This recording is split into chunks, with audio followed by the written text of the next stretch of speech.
Hey creeps, it's Horror Free For All. Today, I want to start a brand new series I affectionately call Horror Made for Television.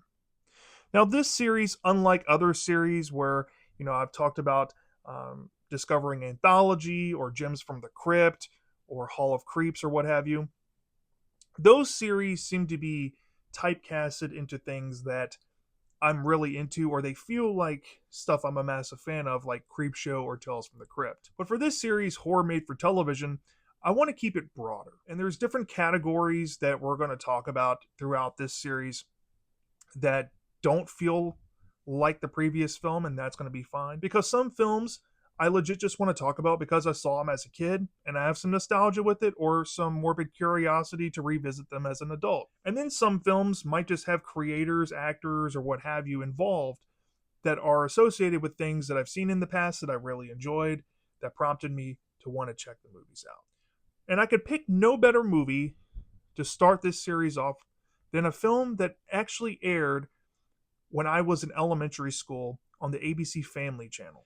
And this film came out in the year 2004, and it's called The Hollow. Now, as you can see on the DVD cover here, The Hollow looks like a headless horseman, aka The Legend of Sleepy Hollow, reimagining for the mid 2000s. And that's essentially what this film was. I can remember being in elementary school and riding the bus around October of 2004, and a bunch of kids were talking about this movie coming out on the ABC Family Channel. Now, to provide some context for people who weren't growing up in this point in time, especially, pre-adolescence or within their adolescence, it was a big deal to have a horror movie on a channel that you were allowed to watch. Or better yet, a horror movie that you can watch with your entire family that actually looked kind of scary. I'm not going to lie. When I was maybe like 9 or 10 when this film came out, I saw the concept artwork on this plenty of times and plenty of ads that were on television and in like magazine newsprint in magazines I read as a kid. And I was morbidly curious to see what this film would play like because it looked like a supernatural Halloween themed slasher. And when I was around this age at the time, I actually had read Washington Irving's The Legend of Sleepy Hollow.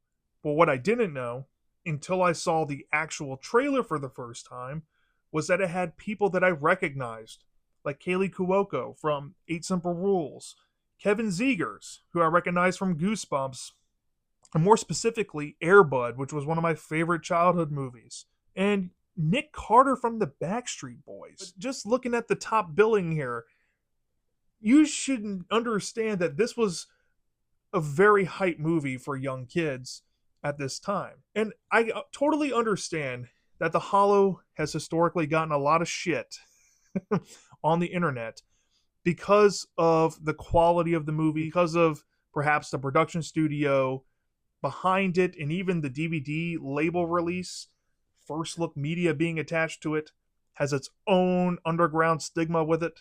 And that's a different rabbit hole for a different discussion for a different day.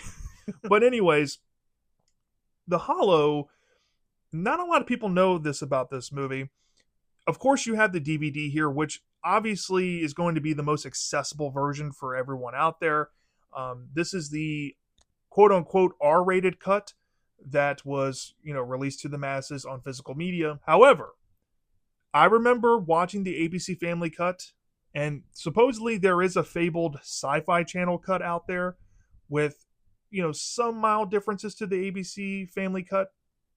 But what I remember essentially from the ABC Family version is that pretty much all the quote unquote gore and like the blood in the film, and even there's a sex scene, to put it loosely, in this film, were cut out completely to make this film come across kind of like a more edgier version of a Are You Afraid of the Dark or Goosebumps episode, which I really dug at the time. And I'm not gonna lie, I just got this DVD recently because I wanted to talk about this movie so much and just own it in my collection. I watched the R-rated cut for the first time ever, and I was kind of taken aback by how edgy it was trying to be in some areas that we'll get into later. But I will say, for everybody giving this film a hard time on the internet, if you didn't grow up in the mid 2000s, I understand if you don't like this movie. It has a lot of upfront problems going for it. But because it came out in such a impressionable time of my life, I can't help but have some bias with it, and I can't help but have a soft spot for it. So I don't hate this movie. So if you're coming here for me just to bash this TV horror movie to shreds, I'm not going to. But I will state the problems that it does have when we get closer to the end. Now, how does the material fare for the talent? Well, let's discuss. So the movie starts off with a very short prologue to start off the events of the story. We see Stacy Keach play this crazed old guy who's wandering in a cemetery with an axe, and he's heading over to a tombstone that reads, I believe, Washington Irving and not Ichabod Crane, which, beats me. But he's swinging an axe at the tombstone, mumbling some mumbo jumbo about, oh, it's going to begin. And we have no idea what that means. And once we get out of the pretty cool for, its budget title card sequence, going over the actors and whatnot, that was pretty well done. We get caught up to the main story. Now, we meet a lot of characters in a very sudden introduction here, but I'll go over who we get to meet. We get to meet our main character, Ian Cranston, who's played by Kevin Zegers. We get to meet Karen, who's played by Kaley Cuoco, Brody, who's played by Nick Carter, and then there's two other characters. I can't remember their names, but one is played by Joseph Mazzello, and I believe the other one is played by Lisa Chess or Melissa Schumann. I forget which one it is, but they play one of those girls. Anyways, we see Ian Cranston is the narrator, or I guess the reenactment actor, the night before Halloween, gearing up the town of Sleepy Hollow for the festivities. And he's sharing the iconic story of the Headless Horseman, which was told by Washington Irving way back in the 1800s. And it tells the account of Ichabod Crane and his encounter with the Headless Horseman and the rumor that he escaped Sleepy Hollow and nobody ever knew what happened to him. Well, Brody is a dick. And Brody decides to make a scene and try to blow the popsicle stand because he thinks that this reenactment crap isn't good enough for him. Now, you should understand, Nick Carter plays this character, and I have only ever seen Nick Carter act in one thing, and it's this movie. And if you're curious to see Nick Carter's acting, you're going to notice up front he ain't the greatest, and he's evidently probably the poorest performance in this whole movie. But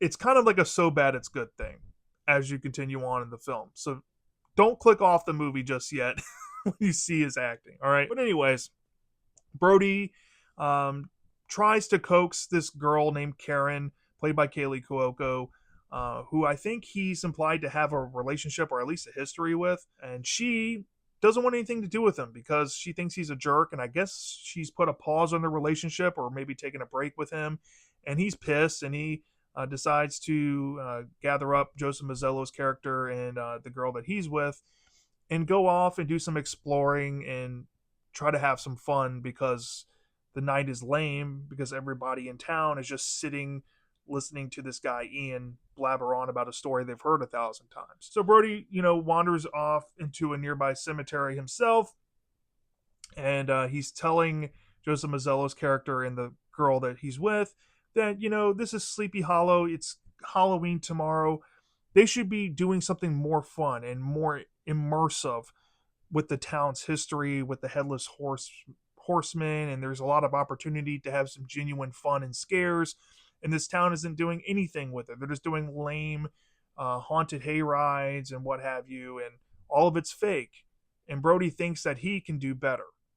And after doing a fake jump scare to kind of test his theory with his two friends, he decides to head back to get his girl Karen maybe on the same page and try to coax her to leave with him. So this leaves Joseph Mazzello and his girl unattended, and they get into a squabble and an argument. And of course, they head off into the middle of the woods, but they end up at this cabin area that, of course, might not be the safest place. And we see something possibly harm the two individuals, and it's implied that it could very well be the Headless Horseman. Now, if you want to get a visual of what the Headless Horseman is going to look like in this movie, take a look at that. And if you've seen the movie before, brace yourselves. But anyways, we get cut back to Ian Cranston's character, and he's wrapping up the presentation, I should say. And we get to meet Ian's mom, who's out in the crowd. And Ian, of course, is bummed that his dad isn't there. But his dad, who is, I guess, tied to Sleepy Hollow himself, as we get to see later on in the movie, he's the head football coach. And, of course, this is the character played by Judge Reinhold, after all. Ian knows that his dad isn't into the things that he's in, and he knows that he's going to let down his father because he's not what his dad wants him to be. There's an event that happens pretty much after Brody comes back into the fold, where Ian is told by his mom that he can stay out a little late and participate in the night before Halloween festivities with his friends if he chooses to do so. And of course, we see the crazed old man from earlier in the prologue decide to come into the fold and introduce himself to Ian's character. And he pulls Ian aside and tries to, spill the beans to Ian of information that he knows, and that Ian needs to know this information because his life could be in danger. We end up finding out what that information is, but it's tied to Ian's lineage all the way back to a character that was the main character in Washington Irving's Legend of Sleepy Hollow tale, Ichabod Crane. And the old man, played by Stacy Keach, reveals that he is a direct descendant of Ichabod Crane, and the name Cranston has been attributed to years and decades of changing the name in the towns that they moved to throughout the East Coast, I think, to thwart off the scent from the Headless Horseman, who is said to want to put it into the Crane name, because the Cranes were the only family ever able to put a stop to the Headless Horseman. Now, if you're not familiar with the legend, you're going to see in the movie it involves a bridge and Ichabod Crane folding the Headless Horseman to go on the bridge and putting a stop to his tyranny and terror, and Ichabod was able to escape with his head intact and his life. So that legend still lives on, and the crazed old man is seemingly the only person in Sleepy Hollow that still believes in it. And he's trying his best to convince Ian that this is in fact the truth. And Ian does take a listen to the old man, but also kind of dismisses him and thinks that he's possibly crazy, but he's not too entirely sure. And then, once he's done talking with this man, he's been out too late, of course, and he heads home, and we see that his father, Judge Reinhold, is waiting for him, and he's not too pleased with Ian being out too late. And we see that his dad acts like a complete asshole to him and tells him that he does stupid things like, Sleepy Hollow reenactments and whatnot, and he's into fencing and not football. And this plays a role the next day on Halloween as well, when we get to see the stuff live and in color. But we get a sense that Ian feels a bit outcasted by his own dad, right? So it cuts to the next day after this, and it's Halloween day. And now the kids are all in high school, and we get to see how they interact with each other at high school. We see that Karen perhaps is really into Ian and doesn't want much to do with Brody. And Brody's essentially just getting cucked the entire movie when it comes to Karen. But he tries his best to try to one-up and, show up against Ian and saying, I'm a bigger Sleepy Hollow fanatic. I'm a bigger Headless Horseman fan than you are, blah, blah, blah, blah, blah. And, of course, Brody's a part of the football team that his dad coaches. So it kind of comes across that Brody is kind of like the antithesis of Ian in the movie, which is a kind of an interesting dynamic, and we see them kind of feed off of each other at some points of the film, but that happens later on. But anyways, we see how the dad is really into football and whatnot, but for some reason we get some cutaways of the old man who has decided to go to the town sheriff. And he's telling the town sheriff that the town's in danger. The headless horseman is coming back because uh, Ichabod Crane's lineage has come back to Sleepy Hollow, and we kind of attribute that to some mild information that Ian shared that he is actually a transplant into Sleepy Hollow. Recently, he's more of like a new kid. His family moved there. Not too long before because his dad got a job at the school as the head football coach, which is, I guess, his dream job to coach football. But Ian's into fencing, and we see that he's in fencing practice, and he's actually pretty good. But he knows a little too much about, let's just say, a kill shot with like a fencing sword, which gets him in trouble with this fencing coach and tells him to dial it back. But Ian knows that he's good with a sword, which will come in handy later on in the movie where he has to face off inevitably with the Headless Horseman. Well, I'm going to kind of just mull over these events because um, they happen pretty quickly in the movie, because this movie is only 83 minutes, y'all, so it's going to fly by anyway.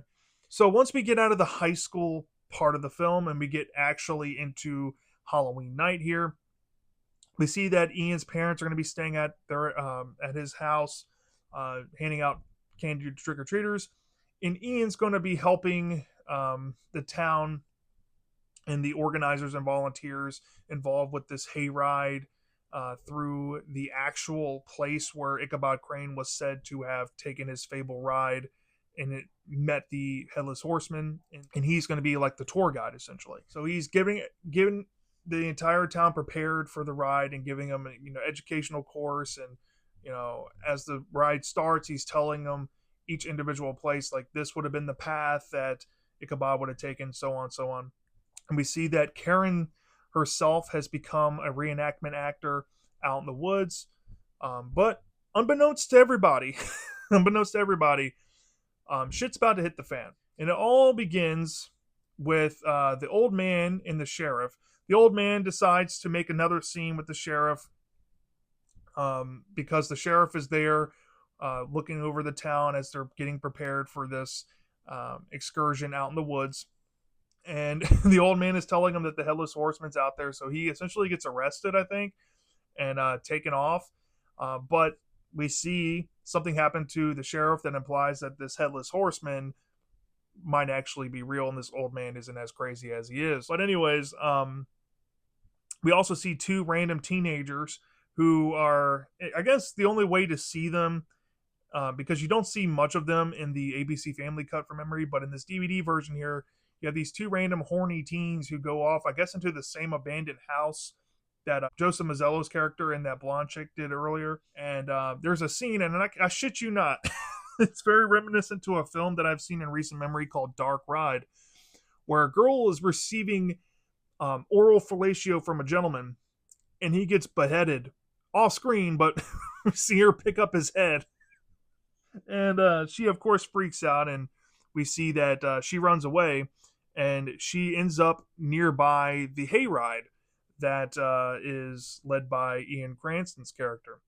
And everybody witnesses her pretty much get beheaded, and they don't know if this was a reenactment or real. But here's the kicker. I haven't brought this point up yet, but Brody, who's played by Nick Carter, has decided to try to pretend to be the Headless Horseman. And I guess the movie's trying to build him up like a suspect, but he comes up with his horse and he's like, hey, who's that guy? I'm supposed to be the Headless Horseman, right? So he goes over to the Headless Horseman that we know is the actual real deal, and of course catches the wrong attention and gets chased through the woods. And Ian's panicked, and he's telling everybody to stay together and head back towards the meeting area where they started, because it's unsafe to be out here in the woods. And we see Brody get chased to the infamous bridge that's associated with the Sleepy Hollow legend. But when he makes it across, he notices that the Headless Horseman doesn't follow. So he knows that as long as they stay on the bridge, they're going to be relatively okay. And from this point, Brody, Ian, Karen, and this old kooky guy have to team together and use their smarts to try to save everybody involved and put a stop to the Headless Horseman. And there comes a point where they go grave robbing, I guess, to Washington Irving's grave, because the tombstone said that, or I guess it's supposed to be Ichabod Crane's grave. I don't know. And they pull out a sword that's supposed to be, I guess, imbued with magic to put a stop to the Headless Horseman. Yeah, some random bullshit there. But once they get the sword, Ian realizes that he's not the only descendant of Ichabod Crane that could be attacked and murdered. It could also be his dad. So this inevitably cuts back to his parents, and of course they're dealing with trick-or-treaters and some ding-dong ditchers, and I guess it's implied that the Headless Horseman is indeed one of those. Ian heads back to his house to try to save his family from being murdered. And mind you, I completely glanced over a scene with Karen, but Karen has this whole harrowing experience where she stumbles across the same house that we've seen a couple of times already in the film. And when she goes inside, let's just say there's a collection of heads up in there. Ian has this interaction with the Headless Horseman at his house, which deters it again, and they chase after it. And he tells his dad that they're going to have to work together to put a stop to it, because the Cranes and the I guess the Cranston blood needs to be the people to stop the Headless Horseman to make it go away. And this, of course, leads to the climax where everybody that's left over in the movie at this point ends up near the cemetery that happens to be nearby the bridge that they need to be at. And let's just say something happens to Ian's dad that we might get some resolution with later on. And of course, the Headless Horseman and Ian have a showdown at the bridge, and one may be victorious over the other, and possibly in the situation. And let's just say some people get their happy ending, and maybe we see Ian and Karen have their inevitable kiss, and Brody still gets cucked. Once we think the situation is over and the movie's finally all said and done, and we had a scary Halloween experience with The Legend of Sleepy Hollow remade for the mid-2000s, we see Stacy Keach's character sense something, and everything might not be as safe as they think. So, The Hollow. Let's start off with what I think about it. So after going through the whole plot, I can tell you this up front. The Hollow, if I had anything tremendously positive to say about this movie, is that I think the acting, for the most part in this film, aside from Nick Carter and maybe Stacy Keach's over-the-top performance as this kooky old guy, which I think is supposed to be a play on Rip Van Winkle, I think the acting in this film was pretty well done given the budget and the material they had to work with. And I also think that for this being a fall set movie, this had a lot of atmosphere going for it for a low-budget film. And the star power and the atmosphere really do help carry this movie's monotony at times. Because if I'm being honest, there's a ton, and I mean a ton, of cliches in this movie. I mean, you got the asshole dad who hates on his son for having weird behaviors or hobbies. That's a cliche we've seen in 90s movies, even 80s movies for that matter. And by this point in the mid-2000s, it was coming back in full swing. So it's a big cliche that's pretty much a running gag in this film. There's also cliches and contrived moments about, the character stereotypes, being the new guy, he's mysterious, he's getting the most popular girl. This is a cliche that we see in new guy tropes all the time. And also in the mid-2000s, that trope was coming back in spades. And then, of course, you have your typical slasher motifs, which, admittedly, this movie is trying to make The Legend of Sleepy Hollow into a slasher, to say the least. You see some slasher cliches in there, like the sex-fueled teens getting killed, or the teens that decide to venture off, or having a fight or disagreement getting offed. And of course, you have to have the cliche about the one character that can do anything to stop it, such as like the head of the police force or the sheriff getting killed to raise the stakes. it's all on full display. But because this is an ABC family movie and because this is a straight to TV movie, I think that this is the one and only time in film that cliches are most of the time acceptable, because you're trying to reach for as general of a general audience you can, especially for this time period, which was trying to essentially appease everybody with the movie. So having cliches like this makes sense why it's in here. But I also think that it also provides a time capsule for the time, and having them all here just reminds me of 2000s media in general. And can I say that I weirdly love this film for that? Because it reminds me of the 2000s. I know I'm probably making a lot of you internally cringe by saying that, but that's how I really do feel about it. And I'm going to be upfront. For a low budget Headless Horseman, even though I do have my problems with it, this cover, you see him removing his head, this little giant pumpkin head here, that actually never fucking happens in the movie. But I will say, the look of it doesn't look half bad. And the CGI in the film, you would think it would be terrible. But it's really the only CGI you actually see when you can see shit in the movie, and we'll get into that very shortly, is only the fire in the eyes. So, yeah, I mean, there's some pretty solid positives to this movie. When it comes to the story and the character arcs, the good guy gets the girl. There's a lot of tropes with that. Um, Unusual for this type of movie, I guess. For a slasher, we see the dickhead guy Brody have like a actual character arc, and he goes from being a guy that's cucked to being kind of okay that he's being cucked. you know like, it's weird, but he kind of shows that he puts aside his douchebag exterior and tries to be a hero, which was at least commendable, to say the least. And when you look at the reimagining of The Legend of Sleepy Hollow, with the interesting characters, which admittedly this movie is more of a character study than an actual horror movie, or I guess a generic teenage drama, to say the least. What I will say is, I think that the story plays really cool on the mythos of Sleepy Hollow and reimagining it in a way where these new characters in the modern time are related to those former characters. And this isn't a story about those former characters at all. This film is not taking anything away from The Legend of Sleepy Hollow. If anything, it's telling its own story, just using the mythology of it, which I think is a really cool way to modernize something. And if you're going to modernize horror, especially older horror like that, I think this is the way you should do it. So, story wise, there are some aspects that are a bit generic and a bit tropey, a bit predictable, and you can see it coming from a mile away.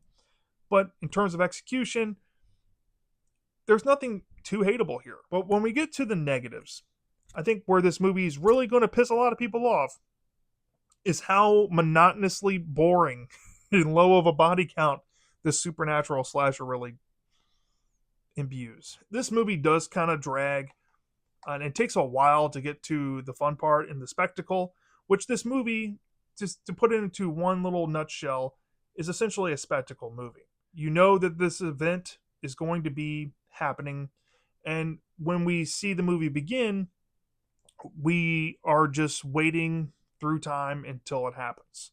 However, because this is a character study, we have to get introduced to characters. We have to go into, a slice of life with them, get to know their daily routine, get to know how they, interact with each other, their character relationships with others. And some people might find that boring because they come here for the Headless Horseman to kill some teenagers. And if that's what you're here for, you're going to be let down. And I'm not going to lie. It is a letdown, because when you see the body count, and especially how the kills look, there's like one on-screen kill, but the way that it's shot, it's so far out of focus that it might as well be off screen. And then, of course, the other kills that we quote unquote see are either entirely off screen, or it's so darkly fucking lit that you can't see what the fuck you're looking at. Which brings me to my biggest cardinal sin. I don't think that it's that this movie is boring, or some people want to claim the acting's bad. No, you cannot see what the fuck you're looking at when you're watching this movie. It's so dark, and there's You can tell that they actually filmed this outside in an outdoor location, maybe partially on set, but the lighting crew needed to be fired from this goddamn movie because you cannot fucking make out for a good portion of the back half of the movie what the hell you're looking at. I had to adjust my brightness on my screen pretty much every other scene so I can just make out a fucking shadow of what I'm looking at. The scene where the sheriff dies, in particular, I could not see how his death looked. And that blew my mind. And there's plenty of scenes you'll hear actors talking, but you can't see them because the lighting is so terrible. For the love of God, this movie, if there's anything they should go back in time and fix, is the fucking color correction and the lighting. It's horrendous. It's absolutely horrendous. The music in this movie is low budget. It can be horrendous at times too, and it's very repetitive. The sound effects in this movie, generic. You've seen this shit on true crime shows.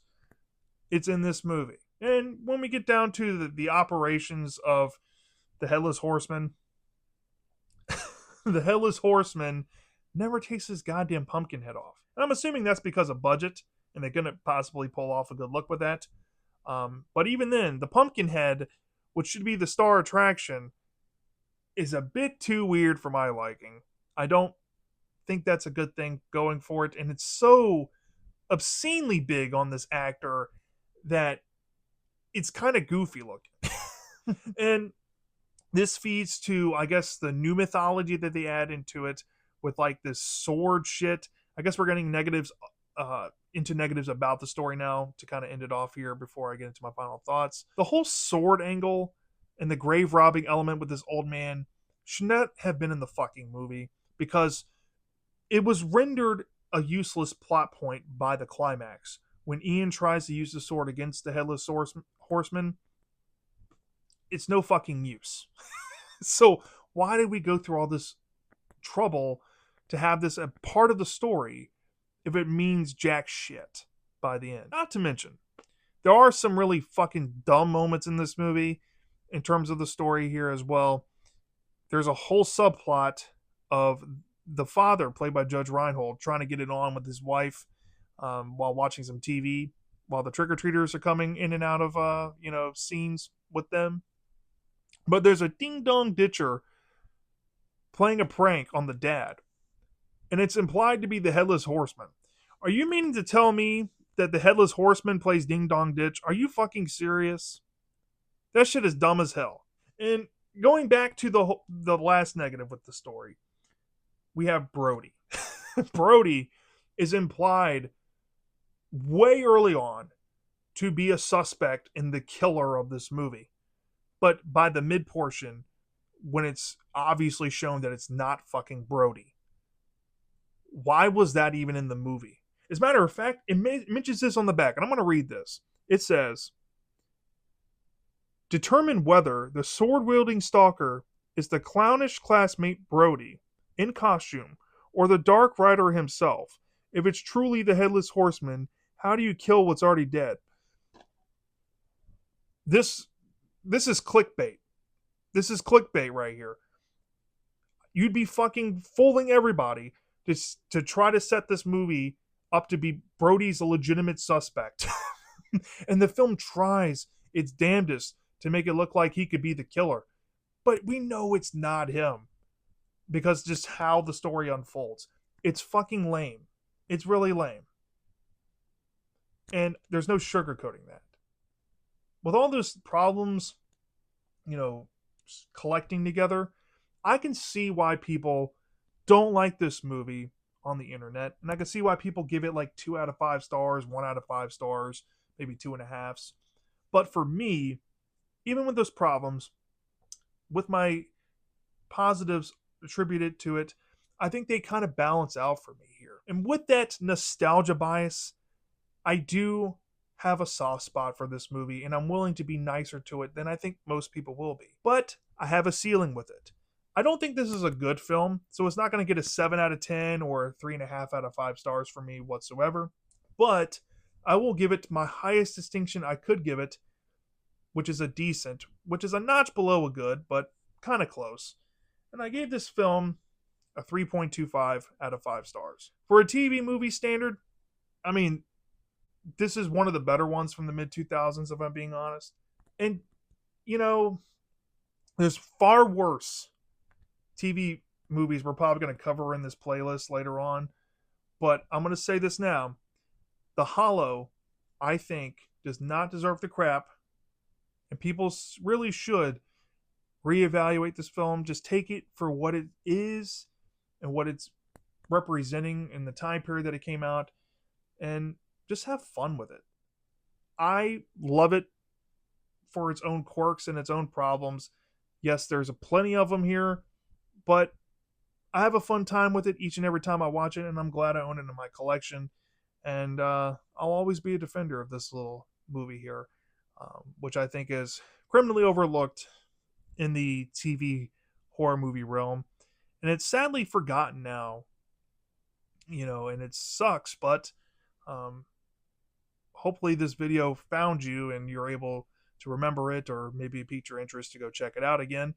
And that's all you can really ask for when it comes to films like these, because they weren't theatrically released, and there's nobody writing video essays on the internet about these kind of movies unless they're very niche like myself and very passionate about the subgenre itself. But with that out the way, yeah, that's my thoughts on The Hollow from 2004. Let me know down in the comment section. Do you remember this movie when it came out on ABC Family? What did you think about it back then? Have you seen it in recent years? Do you own the DVD version, the rated R cut? What's your thought on the film nowadays compared to what you thought about it back then? Have you seen the movie before? Have you not seen it before? Are you intrigued to see it after listening to my review? Let me know down in the comment section. And if you have any TV horror movies that you like out there, let me know down in the comment section. If you want to recommend them to me, I might be able to check them out. And who knows, they might turn up in a review later down the line on this playlist. Until next time, take care and have a spooky night.